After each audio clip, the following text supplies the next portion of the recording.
Hey guys, what's up? Welcome back to the channel. It's Cynicalex, and today I want to do a special video to discuss some of the reaction of some of the community to the latest update 4.5. And I'm doing this because I feel that a large enough minority, although it's still a minority, a large enough group of players feel upset and disenfranchised, and kind of they feel confused about the update. And so I want to give them, in a way, a voice, but I also want to try to deconstruct some of these ideas and kind of, as I always do, try to inform you guys, try to give you more information about the topic so that hopefully in future updates people won't be as upset. Now, you still have the right to be upset. You can still hate this update if you want. You can still hate me if you want. It doesn't really matter. But I'm doing this because I feel it's important to talk about all sides of the argument and all kind of issues, as long as they're valid. But also because I see quite a lot of misinformation. And if it's one thing that I hate, it's misinformation. It's people saying things that are not true. And even when people say things about me that are not true, or that I said things that I haven't said that aren't true, it kind of does troll me a little bit. So maybe this is me giving into the trolls a little bit, but it also is something that I feel is important because we're a community and we got to work together. And I want people to, be happy at the end of the day. So I've compiled a list of 8 issues that I've heard frequently enough after this update. Now, I know it hasn't been that long since the update, but we've still seen a lot of comments on YouTube, Reddit, Mobrum, Twitch, and I've even gotten personal messages on Twitter and stuff like that. So I've seen a lot of it, and I think I've gotten a list of the majority of these issues, as long as they're valid ones. So we're going to go through them, and I just want to talk about each one a little bit and give you my thoughts on it.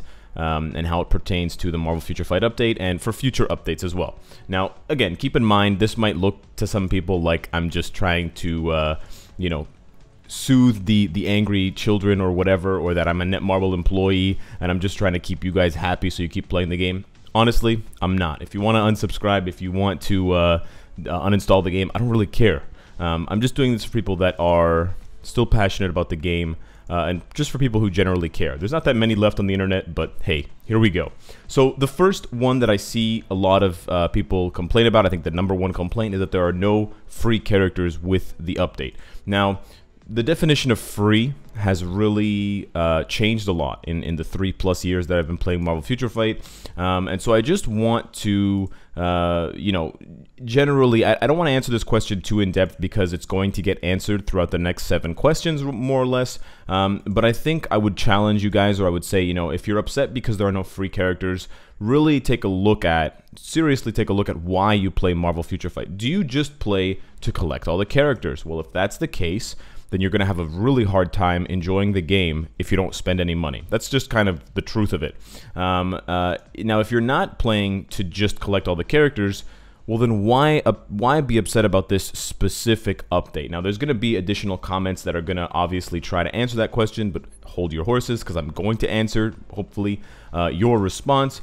But that's kind of my serious answer, is take a good look at why you play the game. Personally, I play the game because I love Marvel and because I love challenging myself. So, yeah, I like collecting all the characters, but I don't like building up all the characters because there's a bunch that I just kind of fucked off on and I left them and they're just not doing anything. I don't really have the need to get all of these guys tier 2. Yeah, it would be nice, but I honestly don't really care that much. I enjoy the grind. On the other hand, I love new game modes, I love challenging myself, so that's why, even though the rewards are kind of shit, I'm super happy about Giant Boss. So my intentions in the game are very clear and very obvious. Of course, I have money to spend, so some people might say it's easy for me to have this stance, but that's just really who I am. I just like competitive games, and I like to compete, and I like Marvel, so hey, here we go.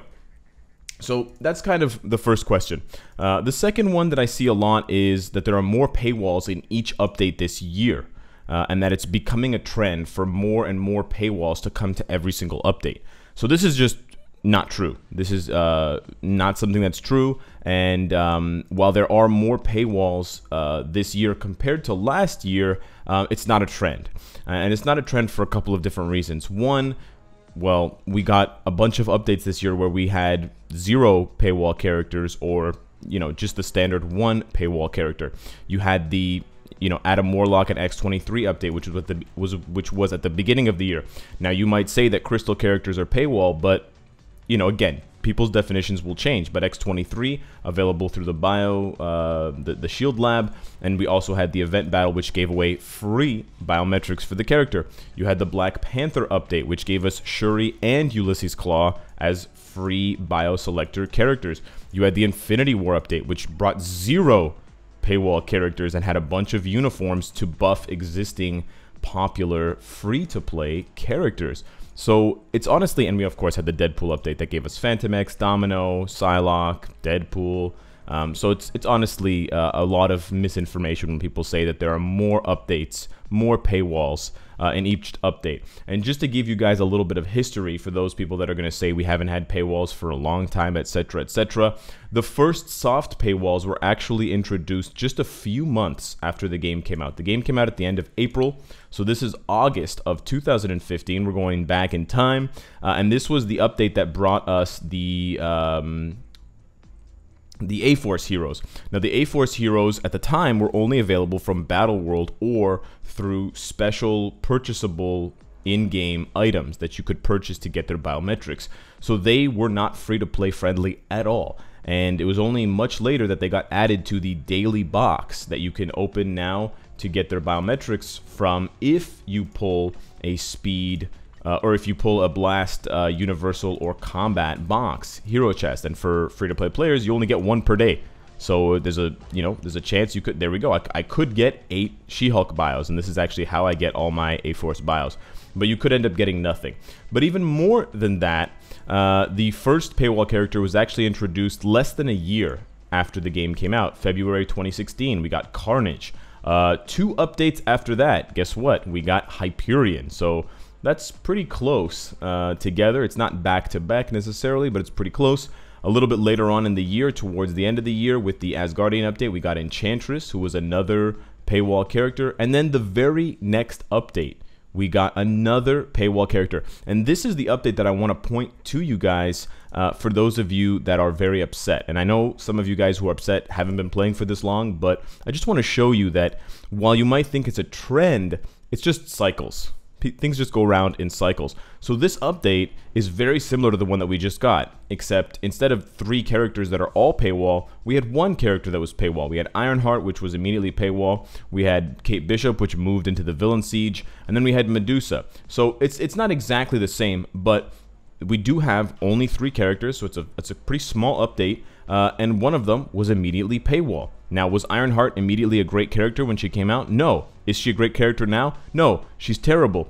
Were people as upset? No. Now, you could say they weren't upset because of Medusa or because of Kate Bishop, but I think the reality is that at the time, people were just more realistic. If I don't really need the character and they're not really that good and I'm not a huge fan, it doesn't really bother me. And I think that's the attitude that really should prevail. And it's more about why you're playing the game rather than just trying to collect them all, especially if you're playing on a budget or if you don't have any money to spend.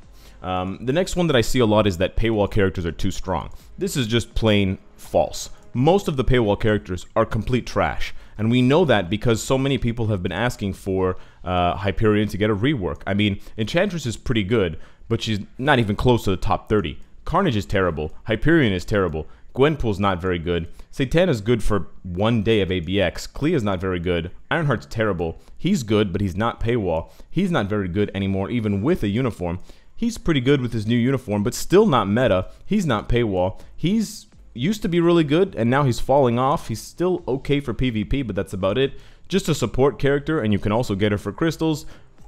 Pretty good, but again, nothing groundbreaking. Very good character. Not really good at all. Good for 1 game mode. People forgot she existed, aka not very good. Very good character, and then we still have to wait and see. So the majority of the characters from the Bio sub and the X-Gene sub is similar are either pretty good or okay, and then the rest are either really bad or you know, really good. So there is definitely not a pay-to-win culture in Marvel Future Fight, and you can absolutely succeed in every game mode without spending a penny. It's going to be more difficult, of course, it's more grind, but if you can succeed in 95 or 90% of the game modes without spending a dollar, it's not a pay-to-win game, and that's just straight fact. Now, number 4, my favorite character is Paywall. This is the one that I kind of try to sympathize the most with, but I think it just comes down to we have so many characters. So if you're really playing Marvel Future Fight and out of 172 characters, you only like one character, Gambit, you're kind of setting yourself up to be disappointed. You know, if you go to the candy store and the candy shop has 100 different candies, but you only want one type of candy, and you're going to get really fucking pissed if they don't have that one candy. Well, why don't you try the other 99 flavors? Maybe you'll find something that you like. There's enough overlap between characters. Let's say, for example, Angel and Vulture and Falcon. Now, I know it's a pretty obvious overlap there, but seriously, 2 of those characters are farmable, one of them isn't. Hey, you love Vulture a lot, you can't really get him that easily, it's hard to get him because you have to play the special missions, you only get a few bows per day. Why don't you try Angel in the meantime, or why don't you try Falcon? I think this argument ultimately comes down to whether people want to accept that things are just the way they are and you don't always get what you want, or if people are just going to be super salty. And I do see people say that. Oh, I was just waiting. I was only waiting. So you're saying you're playing a game every single day, like a job, and you're just waiting for Nightcrawler, and then he's not free, so you're super upset? Did you make the right choice in the beginning? Not really, I think. And again, it comes down to why exactly are you playing? Number 5, I think, is the most valuable argument that players who are upset with this update have, and it is that there are no more character reworks. Now, the biggest counter argument to what I said about new paywalls coming out pretty frequently as far back as 2016 with Carnage and Hyperion was that in between those updates, we had character rebalance patches where old characters would get a buff.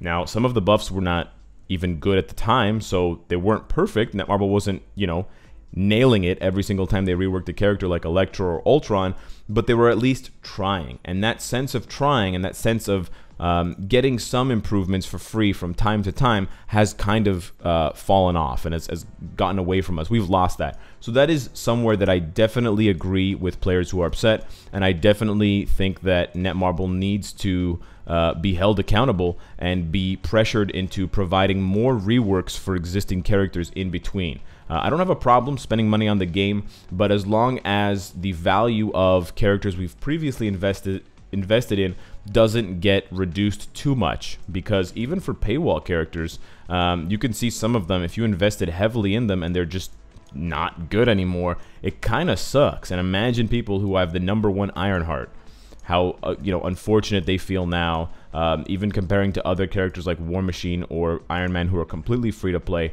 and they're just completely dumping on these characters who haven't been good basically forever. So that is one area that I think I agree, but not to the extent that some people are taking it.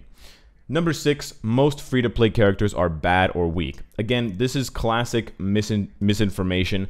They're just trying to make people angry and kind of feed all of this, maybe not intentionally, but they're just kind of trying to rile up the crowd. The reason why I make those top 30 meta snapshot lists, the reason why I make uniform guides and guides to the best tier 2 and guides to the best tier 3 is so that you guys can make a good decision. And we can, you know, together make good decisions about what to invest in the game, so that for those of you that don't have a lot of money, don't have a lot of time, don't have a lot of resources to just blow on everything like I do, you can still have a very fun, competitive, and kind of full enjoyment of the game, rather than investing in the characters that you like. Let's say it's Groot and, I don't know, Goliath, and then you find out that they're not good, and then you have a shitty time in the game, and then you want to quit or you don't want to play. So saying that free-to-play characters are bad is just obviously wrong, but it also betrays all of the work that people in the community do to help one another. And it's not just about me. All the other YouTubers, all the people on Discord, all the people on Reddit, when they're trying to theory craft and come up with new ways to beat game modes and new ways to use characters and rotations and builds, that's exactly what that's for. So for those of you saying free-to-play characters are bad, free-to-play heroes are bad, and this kind of stuff, it hurts the community, and I don't appreciate it. So please knock that shit off. Number 7, new updates have fewer characters. This one I definitely also agree with, but I don't think it's a bad thing. Now, we may have gotten conditioned or accustomed to seeing updates with 5 or 6 or 7 characters, and we still get those updates from time to time, like the Deadpool Epic Quest, and we kind of got 11 new characters with the Infinity War updates, breathing life into shitty characters by giving them OP uniforms and OP kind of upgrades. But besides that, we've kind of come to the point of critical mass. There's just too many characters in the game. And even if Netmarble were to spend the next 2 or 3 patches putting in new game modes, we still wouldn't have a place for all 172 characters. So you have to just recognize that we are going to get to the point where we can only have 2 or 3 characters per update for the majority of updates. Now, unfortunately, because we still have paywalls, both XGene and Biosub, you're going to see more paywall characters in relation to the other characters. But that's kind of just the cycles of the game. If you go back 2 years, we would get updates that were fully free to play. 5 or 6 characters, no epic quest, just wham, here's 5 free characters. Wham, here's 6 free characters. When the game started, we had 40 or 50 characters, and again, more than 80% were completely free to obtain. Hella difficult, hella grindy, but free. So I think it's just the cycles of the game, and I think it's just something that we have to get accustomed to in terms of fewer characters, not necessarily having them all being paywall. The last one, and the one that I think is the most entertaining, is a little narcissistic. It is that Cynicalex, me, is a hypocrite because I started the boycott for the Ultimates, at least here on YouTube, and now I'm not going to boycott this update even though all of the characters are paywall. So we've already covered that Nightcrawler isn't paywall, but here's the big difference. It's not about whether you're paying for the character. It's about how the character is obtained. If I can go into the shop and I can pay $5 or $10 or $20 to get a specific character, that's okay. If I'm going into the shop and I'm spending a few dollars or $5 to get a character, but I'm not getting the character I want, I'm getting a random character, that's when I have a problem with it. So again, this is classic misinterpretation, misinformation, designed to confuse people, designed to, you know, kind of make people upset for no reason, and it really doesn't do the community any good.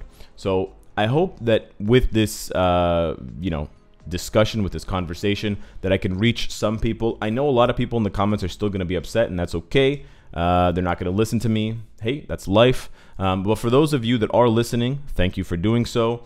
There's no ads on the video, so I really don't have anything else to gain from this other than hopefully making some of you guys reconsider your stance, or possibly seeing things from a different perspective and trying to appreciate what we have in the game, or what you have in the game, rather than trying to have it all, especially if you're working on a tight budget. So let me know what you guys think in the comments down below. Subscribe if you enjoy the content and you want to support me. See you guys later on Twitch. And of course, if you like what you see, I hope to see you again tonight. Take care.